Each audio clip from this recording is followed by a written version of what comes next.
So இந்த வீடியோவில் CBSE class 12 ஸ்டூடெண்ட்ஸ்க்கான chapter 7 இன்டெகிரல்ஸில் exercise 7.2 பார்க்க போகிறோம். இதுக்கு முன்னாடி இருக்க எல்லா எக்ஸசைஸும் வால்யூம் 1 டெக்ஸ்ட் புக்கோட எல்லா கொஸ்டினும் ஆன்சரும் நம்ம சேனலில் இருக்குது. தேவைப்படுற ஸ்டூடெண்ட் பார்த்துக்கோங்க. இப்போ வந்து இன்டெகிரேஷனில் ரெண்டாவது எக்ஸசைஸ் வந்து இன்டெகிரேஷன் பை சப்ஸ்டியூஷன். முதல் எக்ஸசைஸ் நம்ம பண்ணியிருக்கோம். அது வந்து டைரக்ட் மெத்தடில் அப்படியே சால்வ் ஆயிருக்கும் கொஸ்டின். இப்போ வந்து சப்ஸ்டியூஷன் மெத்தடில் முதல் கொஸ்டின் இன்டெகிரேஷன் ஆஃப் மேலே வந்து 2x கொடுத்துருக்காங்க, கீழே வந்து 1 + x² அப்படின்னு கொடுத்துருக்காங்க. நம்ம ஆல்ரெடி ஃபஸ்ட்டு இதிலே இன்ட்ரடக்ஷன்லேயே டிஸ்கஸ் பண்ணியிருந்தோம். இந்த மாதிரி டினாமினேட்டர் டிவிஷன்லலாம் இருந்துச்சுன்னா டேரெக்டாக நம்மளால என்ன பண்ண முடியாது, இன்டெகிரேஷன் பண்ண முடியாது. ஸோ இதை முதல்ல அடிஷன் இல்லைன்னா சப்ட்ராக்ஷனுக்கு மாற்றிட்டு தான் இவங்களை நம்ம இன்டெகிரேட் பண்ணணும். இது எப்படி மாற்றுறதுன்னா, இது இப்போ தான் நம்ம சப்ஸ்டியூஷன் எடுக்க போகிறோம். என்ன சப்ஸ்டியூஷன் எடுக்க போகிறோம்னா, இப்போ இந்த டினாமினேட்டர் நான் டீன்னு அசியூம் பண்ணுறேன்னு வச்சுக்கோங்களேன். ஸோ லெட்டர்ஸ் அசியூம் 1 + x² வந்து நான் டீன்னு அசியூம் பண்ணிக்கிறேன். இப்படி அசியூம் பண்ணுறதுனால இப்போ கொஸ்டின் வந்து இன் டேர்ம்ஸ் ஆஃப் எக்ஸில் இருக்கிறதுனால தான் இங்கே டிஎக்ஸ் கொடுத்துருக்காங்க. இப்போ நீங்கள் இந்த டீக்கு மாற்றுறதா இருந்தால் இவங்களே நீங்கள் டிக்கு மாற்றி ஆகணும். அப்போ என்ன பண்ணுறதுனா, நம்மளை என்ன வந்து சப்ஸ்டியூஷன் எடுக்கிறோமோ அவங்கள டிஃப்ரென்ஷியேட் பண்ணி பார்க்கணும். Differentiate with respect to X பண்ணுறோம்.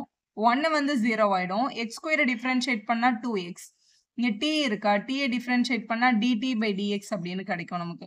இப்போ பாருங்க, நியூமரேட்டரில் நமக்கு 2xும் dxும் இருக்குது. இங்கே கொஸ்டினில் 2x இங்கே வந்திருக்கு, dx இங்கே வந்திருக்குல்ல, இந்த dx இங்கே எடுத்துகிட்டு போயிடுவோம். அப்போ 2x dx = dt அப்படின்னு நம்ம டேரெக்டாக எழுதிக்கலாம். அது இங்கே எழுதிடலாம்னா நீங்கள் எழுதிடலாம்.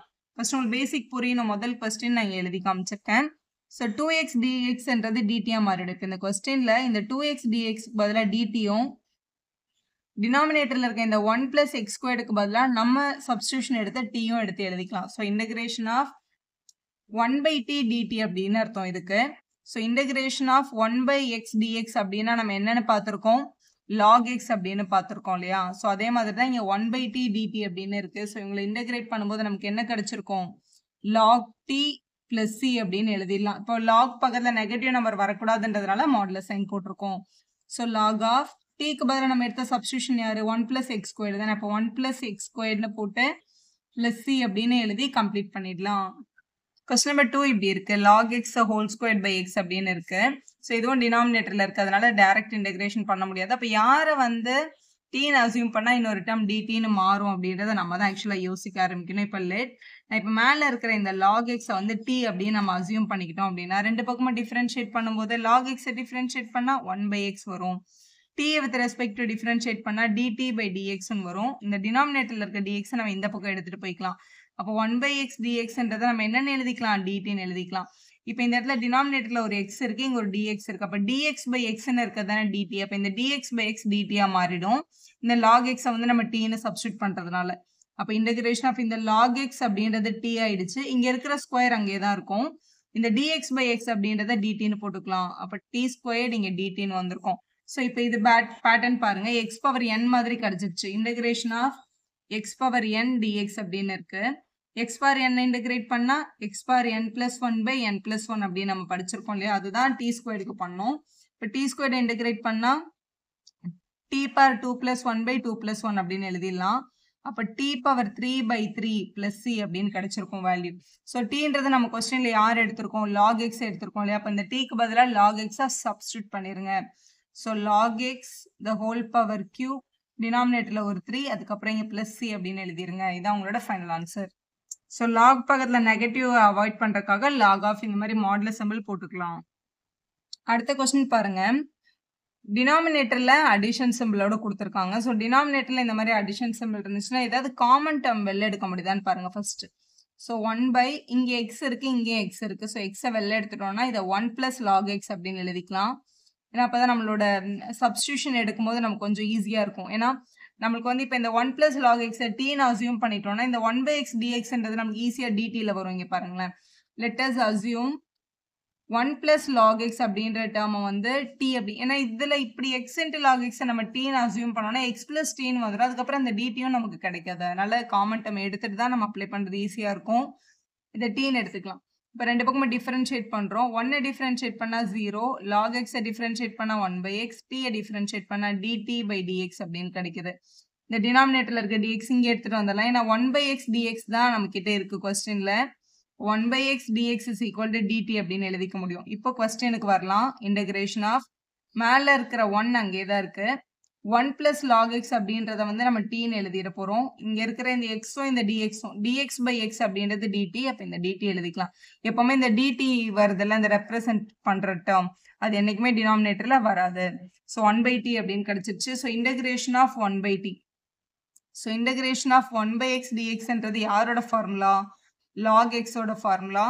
ஸோ இதை நம்ம log t அப்படின்னு எழுதிக்கலாம். ஸோ இதோட வேல்யூ வந்து log t plus c தான் நம்மளோட integration. Question in terms of எக்ஸ்ல தானே கொடுத்தாங்க. அப்போ ஆன்சர் இன் டேர்ம்ஸ் ஆஃப் எக்ஸ்ல தானே இருந்திருக்கணும். அதனால t கண்டுபிடிச்சதுக்கு அப்புறம் tக்கு பதிலாக நம்ம இங்க என்ன சப்ஸ்டியூஷன் எடுத்தோம்னு பாருங்க. அதை கொண்டு போய் ரீப்ளேஸ் பண்ணிருங்க. log of 1 plus log x அப்படின்னு எழுதணும். எழுதிட்டு இங்க plus c அப்படின்னு போட்டுருங்க. இதான் உங்களோட final answer. Next question number 4ல sin x multiple by sin of cos x அப்படின்னு கொடுத்துருக்காங்க கொஸ்டின்ல. இப்போ இந்த மாதிரி மல்டிபிள்ல ஒரே மாதிரியான ஃபங்க்ஷன், இதுவும் ட்ரிக்னாமெட்ரிக் ஃபங்க்ஷன், இதுவும் இப்படி மல்டிபிள்ல ஒரே ஃபங்க்ஷன் வந்தா டைரக்டா இன்டகிரேட் பண்ண முடியாது. டெஃபினட்டா இதை நம்ம சிம்பிளிஃபை பண்ணணும். எப்படி சிம்பிளிஃபை பண்றது? ஸோ இதில் கொஸ்டினை பார்த்தாலே தெரியுது sin xம் cos xம் தான் இருக்கு. ஸோ நம்ம cos x வந்து t அப்படின்னு சொல்லி அசியூம் பண்ணிக்கலாம். ஸோ ஏன் மேம் sin x அசியூம் பண்ணலாம்னா sin xல இங்கே tன்னு போட்டா sin ஆஃப் cos x நமக்கு எந்த ரீப்ளேஸ்மெண்ட்டும் கிடைக்காது இல்லையா? அதனால cos x tன்னு எடுத்துக்கோங்க.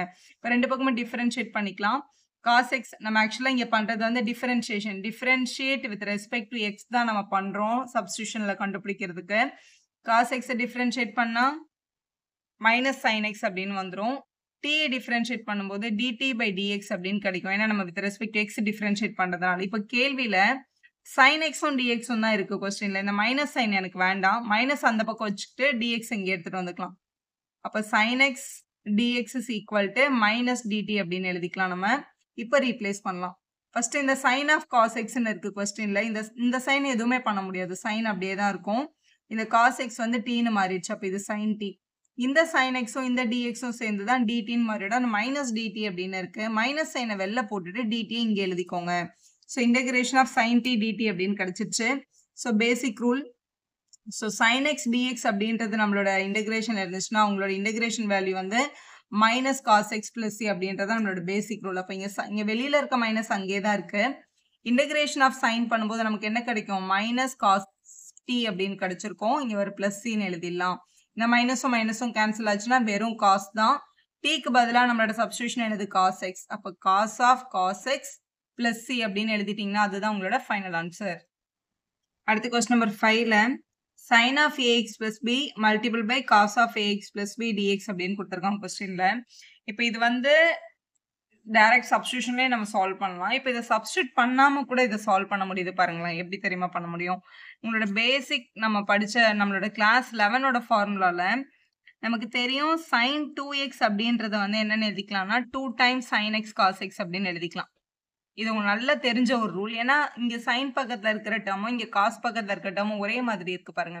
அப்ப sin x cos x மாதிரி இருக்கு. ஸோ எனக்கு உன்னோட கொஸ்டின்ல sin x into cos x அப்படின்னு வந்துச்சுன்னா இங்க மல்டிபிள் இருக்க 2 நீங்க இங்க கொண்டு போய்க்கலாம். அப்ப sin 2x by 2 அப்படின்னு எழுதிக்கலாம் கொஸ்டினை. அப்ப இந்த கேள்வியை இன்டகிரேஷன் ஆஃப் இது பார்க்க sin x into cos x மாதிரி இருந்துச்சு. நான் என்னன்னு எழுதிக்கிறேன்னா sin 2x by 2 அப்படின்னு எழுதிக்கிறேன். இங்க வந்து dx இருக்கு. இங்க இந்த 1 by 2 இந்த டினாமினேட்டர்ல இருக்க 2 தூக்கி வெளில போட்டுடலாம். இன்டகிரேஷன் ஆஃப் இங்க உள்ள வந்து sin ஆஃப் இந்த 2 உள்ள கூட எழுதிக்கோங்களேன். 2ax plus 2bன்னு இருக்குன்னு வச்சுக்கோங்களேன். இதை வந்து வித் ரெஸ்பெக்ட் டு dx வந்து நம்ம இன்டகிரேட் பண்ண. இது பார்க்க எப்படி இருக்கு? sin x மாதிரி இருக்கு. sin x ஓட இன்டகிரேஷன் என்னன்னு பாத்தீங்கன்னா மைனஸ் cos x. அப்ப minus cos of 2ax plus 2b அப்படின்னு கிடைக்குது. அடுத்து இங்க உள்ள இருக்கவங்களை போய் நம்ம வந்து டிஃபரன்ஷியேட் பண்ணி வேல்யூ பார்க்கணும். அப்படி பண்ணும்போது 2axல இருந்து ஒரு 2a வரும். இது இன்டகிரேஷனா இருக்கிறதுனால அந்த 2a நம்ம எங்கே எழுதணும்? டினாமினேட்டர்ல எழுதணும். பக்கத்துல ஒரு பிளஸ் சின்னு போடணும். இது நம்ம எந்த சப்ஸ்டியூஷனும் எடுக்காம டைரக்டா இப்ப சால்வ் பண்ணியாச்சு. ஸோ இது சிம்பிளிஃபை பண்ணி ஆன்சர் சொன்னோம் அப்படின்னா இந்த 2வும் இந்த 2 என்ன ஆயிடும்? மல்டிப்ளை ஆயிடும். இங்க வெளியே ஒரு மைனஸ் இருக்கு. அப்போ 1 minus 1 by 4a cos of இதுல இருந்து 2 இப்படி காமனா வெளியில எடுத்துட்டு உள்ள ax plus b அப்படின்னு நம்ம எழுதிக்கலாம். பிளஸ் எந்த சப்ஸ்டியூஷனும் நம்ம எடுக்கல. இல்ல நீங்க cos ax plus b வந்து t ன்னு அசியூம் பண்ணி sin dx வந்து dt ன்னு கொண்டு வந்து பண்ணாலும் இதே ஆன்சர் தான் உங்களுக்கு ரீச் ஆகும். அடுத்து கொஸ்டின் நம்பர் 6 பாருங்க. டைரக்டா ஒரே ஒரு term root of ax plus b அப்படின்னு கொடுத்துருக்காங்க. ஸோ பேசிக்காவே ரூட் எக்ஸ் அப்படின்னு ஒரு டேர்ம் இருந்தது அப்படின்னா அது x to the power 1 by 2 எழுதலாம் அப்படின்றத பேசிக்கா தெரிஞ்சுக்கோங்க. So integration of x power 1 by 2 வந்து எப்படி வந்து இன்டகிரேட் பண்றது அப்படின்னா எக்ஸ் பவர் n பேட்டர்ன்ல பண்ணும். அப்ப X power n plus 1 by n plus 1 இதுதானே பேசிக் ரூல். இதை தான் நம்ம இங்க வந்து என்ன பண்ண போறோம், அப்ளை பண்ண போறோம். ஸோ இப்போ நம்மளோட கிவன் கொஸ்டின்ல integration of root x pattern தான் இருக்கு. அதனால இதை முதல்ல ax plus b the whole power 1 by 2ன்னு எழுதிக்கோங்க. இப்போ இது பார்க்க எக்ஸ் பவர் n மாதிரி இருக்கு. எக்ஸ் பவர் n இன்டகிரேட் பண்ணா X power n plus 1 by n plus 1 அப்படின்னு வந்துரும். இப்போ இது எக்ஸா இருந்தா விட்டுருக்கலாம். ஆனா உள்ள வந்து எக்ஸ் இல்ல, வேற டேர்ம்ஸ் இருக்கு. அப்ப ax plus b வந்து நம்ம டிஃபரன்ஷியேட் பண்ணி பார்க்கும்போது ஒரு a கிடைக்கும்ல. அந்த a-வை டெஃபினட்டா டினாமினேட்டர்ல எழுதணும். யூசுவலா வந்து செயின் ரூல் அப்ளை பண்ணும்போது டிஃபரன்ஷியேஷன்ல அந்த a-வை நம்ம மல்டிப்ளிகேஷன்ல எழுதுவோம்ல, இன்டகிரேஷன்ல அது டிவிஷன்ல எழுதிட்டு அதுக்கப்புறமா இங்க பிளஸ் சி அப்படின்னு போடணும். 1 by 2 1 ஆட் பண்ணணும். ஸோ 1 by 2 plus 1 ஆட் பண்ணும்போது 1 by 1ன்னு எழுதிட்டு 1 1s are 1 1 2s are 2 கீழே வந்து 1 2s are 2. இது எப்படி கிராஸ் மல்டிபிள் கிளாஸ்ல பண்ணிருப்பீங்களா, அப்படி பண்ணும்போது நமக்கு 3 by 2 ஆன்சர் கிடைக்குது. அப்ப ax plus b the whole power 3 by 2 டினாமினேட்டர்ல ஒரு 3 by 2 இருக்கு. இங்க ஒரு a இருக்கு பாருங்க. அப்ப a into 3 by 2 இங்க பிளஸ் சி. ஸோ டினாமினேட்டர்ல இருக்க இந்த 3 by 2 வந்து நம்ம நியூமரேட்டருக்கு எடுத்துட்டு வந்தோம் அப்படின்னா 2 by 3 ஆகும். அப்ப 2 by 3 கீழே ஒரு a நம்ம கிட்ட இருந்தது. ax plus b the whole power 3 by 2 plus c அப்படின்னு எழுதிட்டீங்கன்னா அதுதான் உங்களோட ஃபைனல் ஆன்சர்.